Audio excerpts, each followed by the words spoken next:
उसका बच्चों अपन पढ़ रहे थे ऑर्गेनोमेटेलिक कंपाउंड्स, कार्बधात्विक यौगिक, ऑर्गेनोमेटेलिक कंपाउंड। इसमें अपन ने पढ़ा था कि ऑर्गेनोमेटेलिक कंपाउंड्स क्या होते हैं। वे यौगिक जिनमें धातु परमाणु सीधा कार्बन से जुड़ा हुआ होता है, मेटल और कार्बन के मध्य डायरेक्ट बॉन्ड पाया जाता है, डायरेक्ट बॉन्ड होता है, ऐसे यौगिक क्या कहलाते हैं? ऑर्गेनोमेटेलिक कंपाउंड्स कहलाते हैं। इसमें अपन एग्जांपल्स देखे थे इसके, जैसे मान लो जिसको अपन कहते हैं गिरनार अभिकर्मक RMgX, इसके अलावा एल्किल लिथियम RLi, इसके अलावा R2Zn। तो ये सभी यौगिक क्या है? कार्बधात्विक यौगिक है। मतलब धातु परमाणु सीधा बंध के द्वारा कार्बन से जुड़ा हुआ होता है, इसलिए इनको कहते हैं कार्बधात्विक यौगिक। अब अपन बात करें कार्बधात्विक यौगिक में सबसे पहला अपन ने पढ़ा था गिरनार अभिकर्मक। इसका निर्माण कैसे होता है तो पढ़ा अपन ने, पूरा वीडियो पढ़ चुके हैं कि एल्किल हैलाइड की अभिक्रिया मैग्नीशियम धातु के साथ शुष्क ईथर की उपस्थिति में करवाते हैं तो RMgX गिरनार अभिकर्मक का निर्माण होता है। अब गिरनार अभिकर्मक का निर्माण होता है तो गिरनार अभिकर्मक के निर्माण में एल्किल हैलाइडों की क्रियाशीलता का क्रम क्या होगा? कौन सी एल्किल हैलाइड है जो जल्दी से गिरनार अभिकर्मक का निर्माण करती है? तो जैसे मान लो मैं लिखूं CH3X, दूसरा लिखूं CH3CH2X, फिर मान लो और बड़ी श्रृंखला है CH3CH3X और इसी प्रकार 4 कार्बन की श्रृंखला है। तो कौन सा कंपाउंड सबसे पहले गिरनार अभिकर्मक का निर्माण करता है? क्योंकि हम जानते हैं कि गिरनार अभिकर्मक क्या होता है? RMgX, और इसका निर्माण किससे होता है? एल्किल हैलाइड की अभिक्रिया मैग्नीशियम धातु के साथ ड्राई ईथर की प्रेजेंस में करवाते हैं तो गिरनार अभिकर्मक का निर्माण होता है, तो RMgX बनता है। अब अपन बात करें कि कौन सी एल्किल हैलाइड ऐसी है जो जल्दी से गिरनार अभिकर्मक का निर्माण करती है? तो जिनमें जितना छोटा एल्किल समूह होगा वो उतना ही जल्दी से क्या बनाएगी? गिरनार अभिकर्मक का निर्माण करती है। तो गिरनार अभिकर्मक के निर्माण के प्रति क्रियाशीलता का क्रम क्या होगा? सबसे ज्यादा मेथिल हैलाइड, फिर एथिल, फिर आइसोप्रोपिल और सबसे कम ब्यूटिल हैलाइड। क्योंकि कार्बन श्रृंखला बढ़ेगी तो स्टेरिक एंड्रेस बढ़ेगा, और स्टेरिक एंड्रेस बढ़ेगा तो गिरनार अभिकर्मक के निर्माण की प्रवृत्ति धीरे धीरे क्या होती जाएगी? कम होती जाएगी। तो क्रियाशीलता का क्रम ये हो गया, क्रियाशीलता का क्रम इसके प्रति गिरनार अभिकर्मक के प्रति, गिरनार अभिकर्मक के निर्माण के प्रति क्रियाशीलता का निर्माण के, क्लियर? तो ये हो गया क्रियाशीलता का। अब हम बात करें एल्किल हैलाइड की क्रियाशीलता का क्रम क्या होगा? वो तो अपन जानते ही है, सबसे ज्यादा क्रियाशील कौन होता है? एल्किल हैलाइड की क्रियाशीलता का देखें अपन तो एल्किल हैलाइड RI सबसे ज्यादा क्रियाशील, फिर RBr, फिर RCl, फिर RL, क्योंकि आयोडीन का आकार क्या होता है? बड़ा आकार, और बड़ा आकार होने के कारण ये कार्बन का छोटा आकार, तो कार्बन का छोटा आयोडीन का बड़ा आकार, तो इनके मध्य जो अतिव्यापन होगा वो कम अतिव्यापन होगा, तो जो बॉन्ड बनेगा वो कमजोर होगा, इसलिए तुरंत आसानी से ये बॉन्ड यहाँ से ब्रेक हो जाएगा। इसमें कार्बन और क्लोरीन के बीच आकार लगभग सेम तो नहीं है लेकिन लगभग सेम, तो इसलिए ज्यादा अतिव्यापन होगा तो बॉन्ड ज्यादा स्ट्रांग होगा, इसलिए ये बॉन्ड ब्रेक करना मुश्किल होता है। तो एल्किल हैलाइड की क्रियाशीलता का क्रम क्या होगा? ये हो गया क्रियाशीलता का क्रम। सबसे ज्यादा आयोडो एल्केन, फिर ब्रोमो एल्केन, फिर क्लोरो, फिर फ्लोरो एल्केन हो जाएगा। तो क्रियाशीलता का क्रम हो जाएगा, क्रियाशीलता का क्रम इस प्रकार अपन लिख सकते हैं। तो ये छोटी छोटी जर्नल सी बातें जो अपन को ध्यान में होनी चाहिए कि किस प्रकार से अपन क्रियाशीलता का क्रम लिख सके। उससे पूर्व अपने पढ़ा कि जो गिरनार अभिकर्मक होता है वो अस्थायी होता है, अत्यधिक क्रियाशील होता है। RMgX अपन ने पढ़ा RMGS क्या होता है? क्रियाशील होता है, अत्यधिक क्रियाशील होता है। तो ये क्या होगा? विलीन अवस्था में ये डाइमरिक रूप में पाया जाता है। तो ये कैसे होगा? R, अपने कल पढ़ा भी इसके बारे में कि RMGS है। फिर दूसरा लिए मैंने कि यहाँ पे ले लिया MGX और R, ये मान R है। तो इस प्रकार से ये अपने लोन पे डोनेट करके डाइमर का निर्माण कर लेता है। तो द्विलक के रूप में पाया जाता है। विकर्ण किस रूप में पाया जाता है?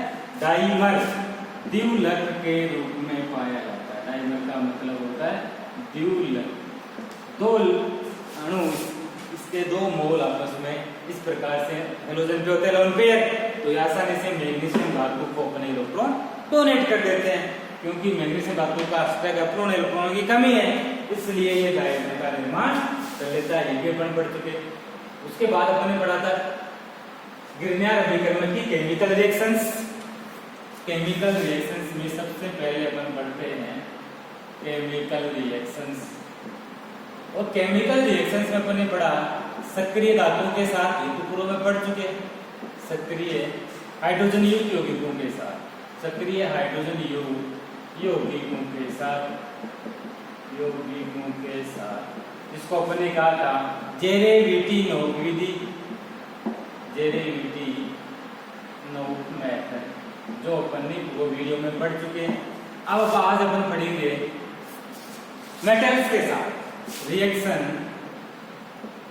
With metals. मेटल्स के साथ अभिक्रिया से किसका निर्माण होता है, कैसे होता है वो देखते हैं। जैसे मान लो अपन ने लिया C2H5 MgBr, ethyl magnesium bromide, यह है ग्रिग्नार्ड अभिकर्मक। और इसकी अभिक्रिया लेड धातु के साथ करवाते हैं, लेड के साथ। तो क्या होगा? इससे C2H5 का होल 4 Pb प्लस PbBr2, इस प्रकार से PbBr2 का निर्माण हो जाता है।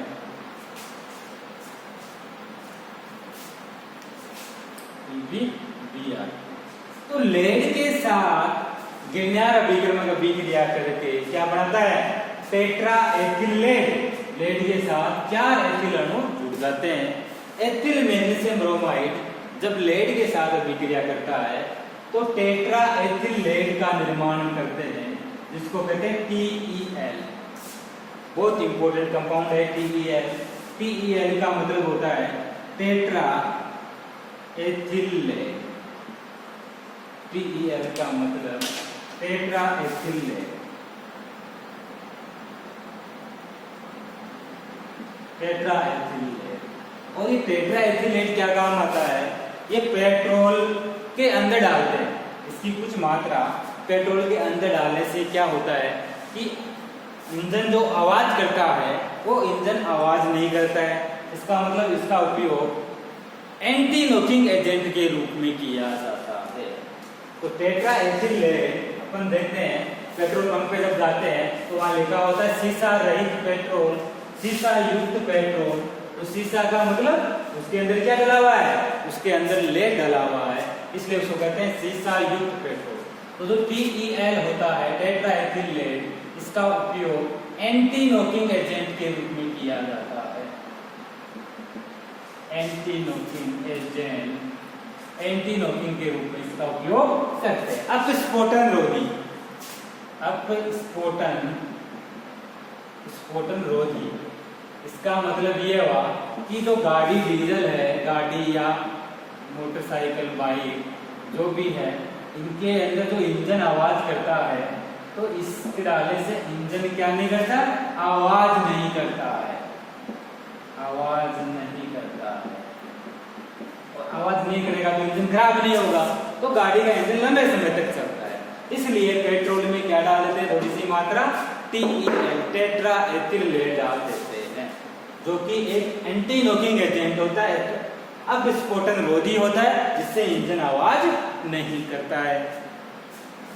अब अपन बात करें कार्बोनिल यौगिकों के साथ अभिक्रिया, गिरनार अभिक्रमण कार्बोनिल यौगिकों के साथ अभिक्रिया कर प्राथमिक द्वितीय प्रत्येक एल्कोहलों का निर्माण करता है। Very important. तो थर्ड अभिक्रिया अपन पढ़े reaction with carbonyl compounds, reaction with carbonyl compounds, carbonyl यौगिकों के साथ। कार्बोनिल यौगिक क्या होते हैं? जिनमें कार्बोनिल ग्रुप पाया जाता है, कार्बोनिल ग्रुप पाया जाता है। और ये दो प्रकार के होते हैं, या तो हो सकते हैं एल्डिहाइड या हो सकते हैं कीटोन, या तो हो सकते हैं एल्डिहाइड या फिर कीटोन। तो कार्बोनिल यौगिक या तो एल्डिहाइड हो सकते हैं या फिर कीटोन। सबसे पहले अपन बात करने से मालूम मैंने ले लिया RMgX, इसके अभिक्रिया फॉर्मेल्डिहाइड के साथ करवाते हैं, HCHO फॉर्मेल्डिहाइड के साथ। तो देखो बेटा, अपन जानते हैं ऑक्सीजन की हाई इलेक्ट्रोनेगेटिव एटम है, इलेक्ट्रॉन जाएंगे ऑक्सीजन की ओर, इस पे माइनस आ जाएगा, कार्बन पे प्लस चार्ज। धातु पे क्या आता है? पॉजिटिव, कार्बन पे नेगेटिव, तो नेगेटिव जुड़ जाएगा पॉजिटिव से। तो नाभिक स्नेही योगात्मक अभिक्रिया होगी इसमें NAR, न्यूक्लियोफिलिक एडिशन रिएक्शन, नाभिक स्नेही का कार्बोनिल यौगिक पर योग हो जाता है। R माइनस क्या हो गया? एक तरह से नाभिक स्नेही, तो नाभिक स्नेही का इस कंपाउंड पे योग हो जाता है। तो अभिक्रिया क्या होगी? नाभिक स्नेही योगात्मक अभिक्रिया। और इससे क्या बन जाएगा? HCO माइनस माइनस जुड़ जाएगा प्लस, तो Mg से जुड़ा हुआ है X, इधर H या प्लस कार्बन से जुड़ जाएगा R माइनस इस पॉजिटिव कार्बन से। इस प्रकार का कंपाउंड बना। अब क्या करते हैं अपन? इसका जल अपघटन करवा देते हैं, हाइड्रोलाइसिस। तो HOH, तो ये क्या बना देगा? RCH2OH plus MgOH X। तो एक तरह से ये बन गया प्राथमिक एल्कोहल, प्राथमिक एल्कोहल। तो गिरनार अभिक्रमण की अभिक्रिया फॉर्मेल्डिहाइड के साथ करवाते हैं तो प्राथमिक एल्कोहल का निर्माण होता है। किसके साथ? फॉर्मेल्डिहाइड के साथ, फॉर्मेल्डिहाइड के साथ प्राथमिक एल्कोहल का निर्माण करता है। Very important. सेकेंड अपन देखें कि ये गिरनार अभिक्रमण अपन लेते हैं RMgX, अपन लिया गिरनार अभिक्रमण है RMgX, और इसकी अभिक्रिया RMgX, इसकी अभिक्रिया अपन एल्डिहाइड के साथ बाकी अन्य अदर एल्डिहाइड ले लिया, जैसे मान लो एसिड एल्डिहाइड लिया, तो एसिड एल्डिहाइड के साथ अभिक्रिया करेंगे, ऑक्सीजन पे माइनस आ जाएगा, कार्बन पे पॉजिटिव चार्ज, क्योंकि ऑक्सीजन की घनत्व ज्यादा है, इलेक्ट्रॉन अपनी ओर खींचेगी, माइनस पे पॉजिटिव हो गया।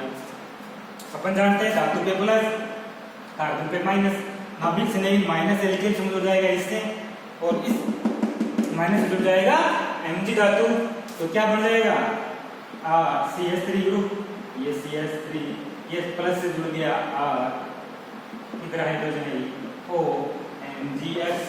अब क्या करेंगे? इसका हाइड्रोलाइसिस, तो इसका जल अपघटन करवा दो, H2O, इधर आ जाएगा H, इधर OH, तो क्या बन जाएगा? CH3 CHOH। कुल मिलाकर अपन ये कहें कि सेकेंडरी एल्कोहल का निर्माण होता है, द्वितीयक एल्कोहल, सेकेंडरी एल्कोहल बनता है। फॉर्मेल्डिहाइड से प्राइमरी एल्कोहल, अन्य एल्डिहाइड को इसी एल्डिहाइड को अन्य से क्या बनता है? सेकेंडरी एल्कोहल का निर्माण होता है। तो एल्डिहाइड की बात हुई, प्राइमरी सेकेंडरी एल्कोहल। अब टर्शियरी एल्कोहल किससे बनेगा?